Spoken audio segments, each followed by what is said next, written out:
السلام عليكم. بالنسبة مناڵانەوە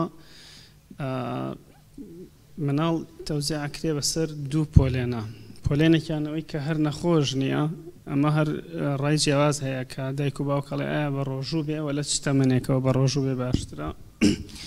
گروپێکیان ئەوەیە کە نەخۆشن. نەخۆشیەکان هەموو سیستەمەکانی جسم ئەکرێتەوە کە وەکو لە اختصاسە جیاوازەکانە باس کرا، وەخو نەخۆشەکانی دڵ ئەوانی دڵیان کوونەیان دڵیان باش ئیش ناکە. بەڵام بە زۆری پرسیارەکان لەسەر ئەو مناڵانە ئەکرێت کە نەخۆش نین، ئایا لە چ تەمەنێکەوە بە ڕۆژوو بن.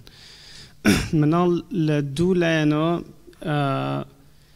بەشدارە لە مەسلەی ڕۆژووبوونە. یەکێکیان لایەنی تربەویە کە دایک و باوک حەزەکات کە خۆی بڕوای وایە کە بە ڕۆژووبوون ئیعتیقادێکە شتێکی چاکە و واجبە لەسەری، وەک چۆن حەزەکە هەموو شتێکی کە مناڵەکەی لە خۆی باشتر بێ، بۆ ئەوەش حەزەکە کە مناڵەکە لەسەر ئەوە ڕابێەوە. ئەمە حەقێکی عەقلی و شەرعی خۆشێتی.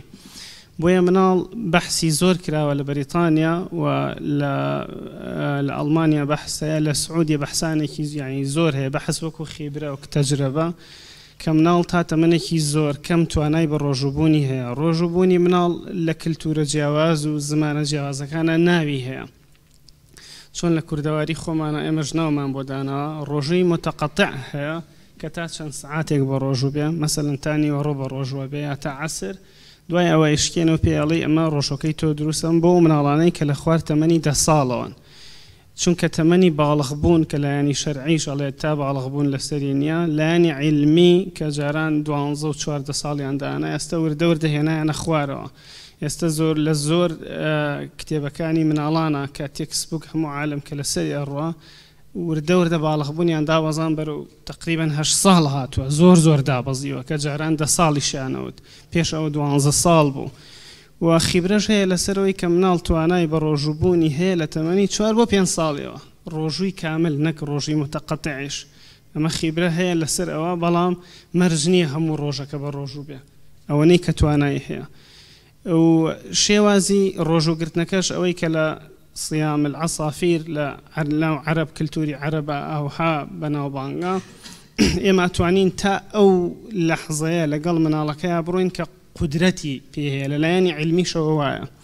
مەساڵی بە ڕۆژوو بە هەتا ئەماگەر نەخۆش نەبێ، هەتا ئەو کاتەی کە هەست بە نیشانەی زۆر قورسەکەی تایەکێک لەوانە سەر ئێشەی تون ڕشانەوە کە نیشانەکانی کەمی شەکرە لە جسمی ئەدابەزێ لە هۆش خۆی بچێ یا خەوی لێ ئەکەوێ و تۆ ناتوانی بە بانکردن مەسل خەبەری کەیتەوە.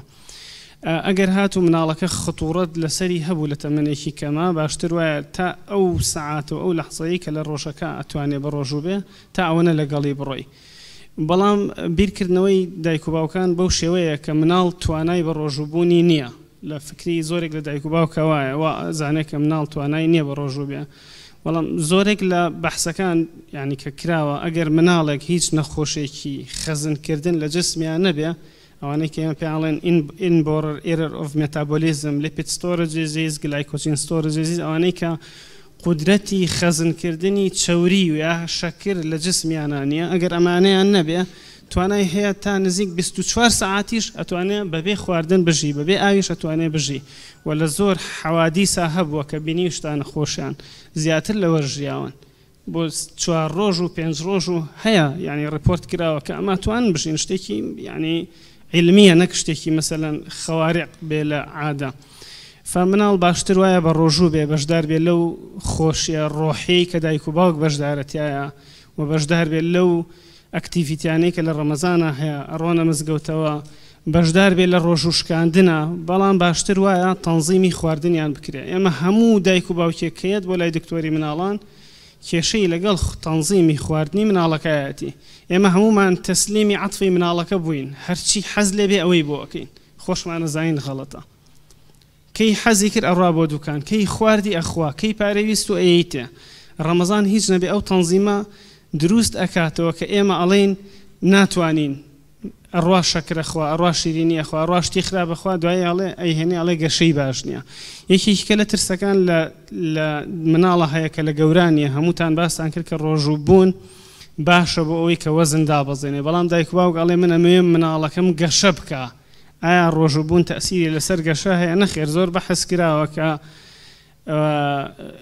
ڕۆژوبوونی متەقەطع یا ئەوەنەی کە لە توانای مناڵە هەیە یەکێکە لە عوامل ئەساسی یعنی لە هۆکاری سەرەکی بۆ جوڵانی هۆرمۆنی گەشە لە ناو مناڵە بەعکسەوە جوڵێنەری هۆرمۆنی گەشەیە یعنی ڕۆژووی متەقەطع و تەنها بە ڕۆژوبوون ئەتوانێت مناڵ لە تەمەنێکی کەما فێری ئەوە بکە کە حەزی لە هەر شتێک بوو لە هەر کاتێکان نەیخوا هەموو دایک و باوکی یعنی دەستیان بەستراوە بەدەست ئەمەوە نازان چی بکەن ئەڵێن گەشەی زۆر خراپە چکە ئازانین بەس فاسفود دەخوا بەس خواردنی خراپەخوا بەس شیرینی ئەخوا پڕۆتین ناخوا باشە چەوریە باشەکان ناخوا کام چەوریە خراپە ئەوە ئەخوا ڕۆژوو ئەبێ بە تەمرینی بۆی ئەو شتانە تەنزیم بکە ئەمما ئەو مناڵانەی کە نەخۆشن وەک سیستەمەکانی تری گەورە کە باسمان کرد باش ئیش نەکردنی دڵ باش ئیش نەکردنی گورچیلە خەزن نەبوونی چەوری یا شەکرە لە جسمە ئەمانە باشتر وایە بە ڕۆژوو نەبن و زۆر لەو نەخۆشیانەی تریش